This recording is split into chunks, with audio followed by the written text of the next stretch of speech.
Clean chit तो मिलनी ही है ना। बात ऐसी है कि 1000 करोड़ की बेनामी संपत्ति उनकी जब्त हो गई थी। आंकड़ा सुन लीजिए, 1000 करोड़। अजीत पवार जी की प्रॉपर्टी भी जब्त की, मनी लॉन्ड्रिंग दिखाया, 1000 करोड़। दोनों सदमे में गए, प्रेशर में आए। उनका चेहरा उस वक्त देखने लायक था। अजीत दादा पवार कल शपथ ली बीजेपी के साथ मोदी जी के उपस्थिति में। जिस मोदी जी ने अजीत दादा पवार के ऊपर 70,000 करोड़ घोटाले का आरोप किया था, जिस घर में मैं रहता हूं वो घर भी ईडी के कब्जे में है, मुंबई में। छोटा सा घर है, मैं रहता हूं वो मकान। बोलिए। बेनामी संपत्ति मामले में कल क्लीन चिट मिल गई है, क्या है? अरे क्लीन चिट तो मिलनी ही है ना।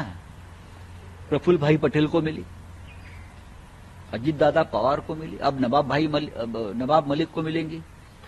बात ऐसी है कि 1000 करोड़ की बेनामी संपत्ति उनकी जब्त हो गई थी। आंकड़ा सुन लीजिए, 1000 करोड़। प्रफुल्ल भाई पटेल, उनकी लगभग 300 करोड़ की प्रॉपर्टी ईडी ने जब्त की थी। प्रफुल्ल भाई के ऊपर आरोप क्या था कि उनका दाऊद इब्राहिम से लिंक है और वो मनी लॉन्ड्रिंग हुआ है दोनों में, इकबाल मिर्ची, और उससे वो प्रॉपर्टी खरीदी। हम बोलते थे गलत है, यह आरोप गलत है। अजीत पवार जी की प्रॉपर्टी भी जब्त की, मनी लॉन्ड्रिंग दिखाया, 1000 करोड़। दोनों सदमे में गए, प्रेशर में आए। उनका चेहरा उस वक्त देखने लायक था, लेकिन बीजेपी में चले गए। प्रफुल्ल भाई पटेल की प्रॉपर्टी मुक्त हो गई, मनी लॉन्ड्रिंग का धब्बा निकाल दिया, वॉशिंग मशीन में डाल दिया, 300 करोड़ की प्रॉपर्टी फ्री कर दी। अजीत दादा पवार कल शपथ ली बीजेपी के साथ मोदी जी के उपस्थिति में। जिस मोदी जी ने अजीत दादा पवार के ऊपर 70,000 करोड़ घोटाले का आरोप किया था, सिंचन घोटाला, और उसी पैसे से ये प्रॉपर्टी लिया, ऐसा आरोप था उनके ऊपर।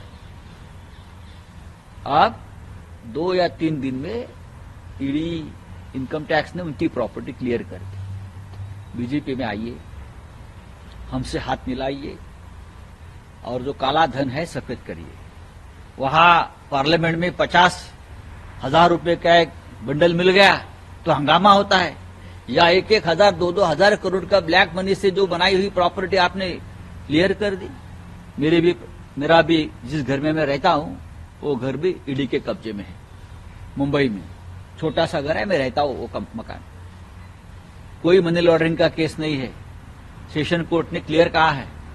मैं बोल रहा हूं, मैं और मेरे बच्चे उस घर में रहते हो, वो घर क्लियर कर दीजिए। मुझे बोलता है बीजेपी में आइए, ये खेल चल रहा है। हमने कहा आप लीजिए घर, मैं पार्टी नहीं छोड़ूंगा। हाँ, ये खेल चल रहा है इस देश में। ईडी, सीबीआई, इनकम टैक्स क्या कर रही है? अजीत पवार को 1000 करोड़ में क्लीन चिट, प्रफुल्ल पटेल जी को क्लीन चिट, नवाब भाई मलिक को क्लीन चिट, क्योंकि उसने पार्टी बदली, हमने पार्टी नहीं बदली।